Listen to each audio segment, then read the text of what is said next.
what's up you guys, this is Rob from Gay Guy Plays, and today we've got some very interesting things to cover when we dig through Devstream 90 for all of the new goodies that have been hashtag confirmed. Now there is a lot to cover, so let's get the talking points out of the way and move on to the things we have assets for. So straight out of the gate, you know how Limbo's Cataclysm is kind of insane right now? Yeah, don't get used to that because they will be tweaking it soon. In addition, Chroma's Vex armor is bugged, but apparently there is a lingering super bug that was hiding underneath the surface that they need to fix first, but they are working on it. Next up, the office has turned into a literal Reddit thread over what they should do about Nyx's Assimilate. So if you catch someone with a fat lip, you will know where it came from. There is still no word as to what they'll be doing over it, but they are talking very aggressively apparently. Moving along, they noted that Melee Ribbons will be coming out soon, but there is no confirmation on the date. And the last little tidbit they mentioned is that they are looking to expand the focus system, but that seems to be more in its discussion phases than anything. Now let's get to the juicy bits. Scott has confirmed that an Oberon Rework will be released for internal testing as early as this Friday. He stated that no abilities will be overtly changed, however they are adding in power interactions that will help the performance and scaling of his abilities. So in its current form, no massive changes ability-wise for current Oberon mains to get used to. However, there will be some new combos to be learned.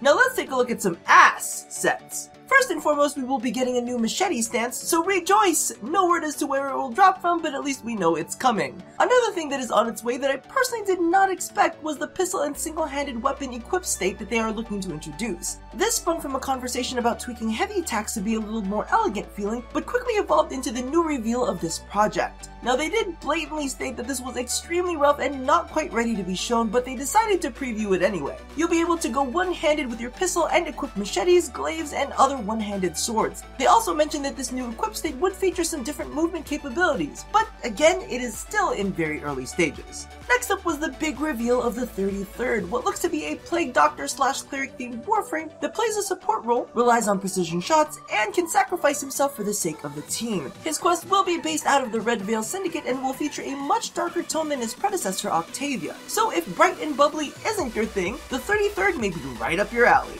On the other end of the spectrum, it also looks like DE is working on some new Corpus enemy concepts that are supposed to be much larger than standard enemies, so I can't wait to see how that gets incorporated into the game, especially in some of the tighter tile sets. Moving on to gameplay, DE Rebecca previewed the new Ambulas Boss fight in which you'll have to take down and hack an Ambulus, then defend it from the Corpus. You'll get 5 failure attempts before you actually fail the mission, but must successfully hack and defend 6 Ambulus in total, while dealing with not only the Ambulus itself, but also outside Corpus assailants, which range from the standard crewman all the way up to a dropship that will orbital strike yo ass. Holy shit, this is intense. On more pleasant and peaceful news, the Earth rework is coming this month, and after that Ambulance footage, I'm really too shook to say anything other than, yes, it is very pretty, Steve. It is very pretty.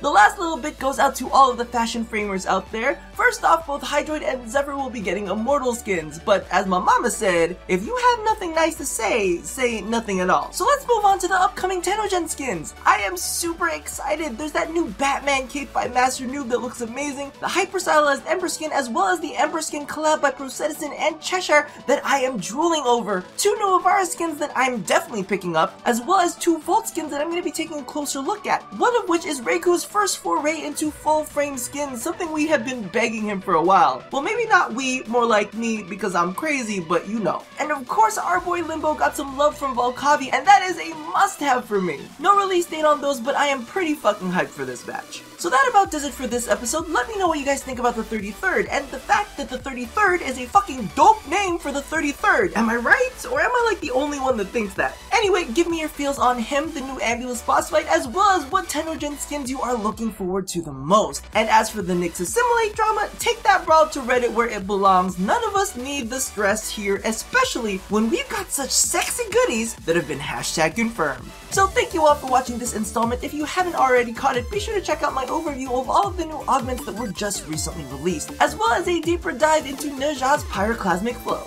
Now, don't forget to do all the things that I asked you to do at the end of every one of these, and as always, love somebody, hurt nobody, and touch your body. I'll see you guys next time. Bye-bye!